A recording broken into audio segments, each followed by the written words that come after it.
സംസ്കാരം എന്ന വാക്കിനർത്ഥം അപരനെക്കുറിച്ചുള്ള കരുതൽ എന്നാണ്. കേരളത്തിൻ്റെ സാംസ്കാരിക മന്ത്രി സജി ചെറിയാൻ അപരനെ കരുതുന്നതിന് പകരം ആക്ഷേപ അവഹേളന ധ്വനിയോടെ സംസാരിക്കുന്നതിനാൽ നിരന്തരം നാക്കുപിഴ സംഭവിക്കുകയാണ്. ഭരണാധികാരികൾ മാന്യവും ഹിതകരവും കുലീനവുമായ ഭാഷയാണ് ഉപയോഗിക്കേണ്ടത്. രാഷ്ട്രീയ ഭാഷയായാലും അത് സഭ്യമാകണം, ജനകീയമാകണം. ഭരണാധികാരികൾ വാക്കുകൊണ്ട് മുറിവേൽപ്പിക്കുന്നവർ ആകരുത്. സാമാന്യ വിദ്യാഭ്യാസം മാത്രം നേടിയ രാഷ്ട്രീയ നേതാക്കൾ പോലും അന്തസ്സുറ്റ രീതിയിൽ മാത്രം എതിരാളികളെ വിമർശിച്ചിട്ടുള്ളതാണ് മലയാളിയുടെ രാഷ്ട്രീയ ചരിത്രം. മര്യാദയോടുള്ള സംസ്കാരമാണ് മാന്യതയുടെ ലക്ഷണം. വ്യക്തിത്വത്തിൽ പുലർത്തുന്ന മര്യാദകളുമായി ബന്ധപ്പെട്ടാണ് ഒരാളുടെ വ്യക്തിത്വം സവിശേഷമാകുന്നത്. പ്രസംഗിച്ച് വിവാദത്തിൽപ്പെട്ട ശേഷം തിരുത്തിയും തിരുത്താതെയും വാർത്തകളിൽ നിറയുകയാണ് മന്ത്രി സജി ചെറിയാൻ.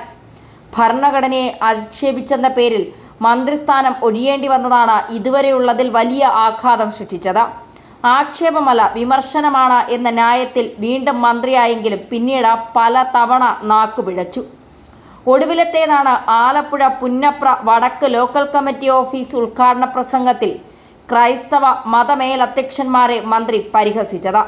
പ്രധാനമന്ത്രി വിളിച്ചപ്പോൾ ബിഷപ്പുമാർക്ക് രോമാഞ്ചമുണ്ടായി എന്നും മുന്തിരി വാറ്റിയതും കേക്കും കഴിച്ചപ്പോൾ മണിപ്പൂർ വിഷയം ഉന്നയിക്കാൻ അവർ മറന്നുപോയി എന്നുമായിരുന്നു മന്ത്രിയുടെ പരാമർശം. ശക്തമായ പ്രതിഷേധത്തെ തുടർന്ന് പരിഹാസവാക്കുകൾ മന്ത്രി പിൻവലിച്ചു. സൗദിയിൽ മുസ്ലിം പള്ളികളിലെ ബാങ്ക് വിളി പുറത്തു കേട്ടാൽ വിവരമറിയും എന്ന വിവാദ പരാമർശം മന്ത്രിക്ക് പിൻവലിക്കേണ്ടി വന്നു.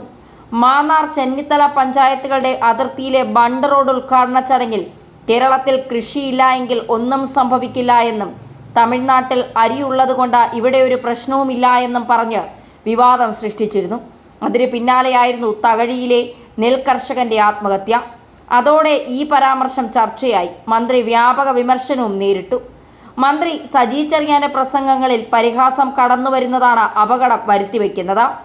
ഭരണഘടനാ വിമർശന പ്രസംഗത്തിൽ മതേതരത്വം, ജനാധിപത്യം, കുന്തം, കൊടച്ചക്രം എന്നൊക്കെ ഭരണഘടനയുടെ സൈഡിൽ എഴുതിയിട്ടുണ്ട്.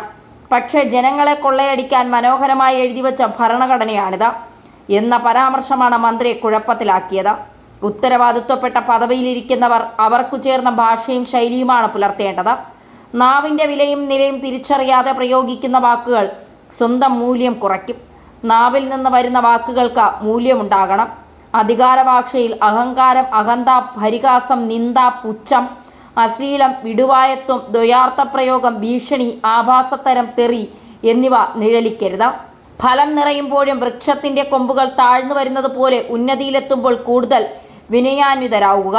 സ്ഥാനത്തിൻ്റെ വലിപ്പവും സമൂഹത്തിൻ്റെ അന്തസ്സും ജീവിതത്തിൻ്റെ പക്വതയും ആവശ്യപ്പെടുന്ന അടിസ്ഥാന മര്യാദകൾ അധികാരികൾ പുലർത്തണം. മര്യാദയും ആദരവുമില്ലാത്ത സ്നേഹരഹിതമായ ഭാഷ വിഷലിപ്തവും മനുഷ്യത്വ വിരുദ്ധവുമാണ്.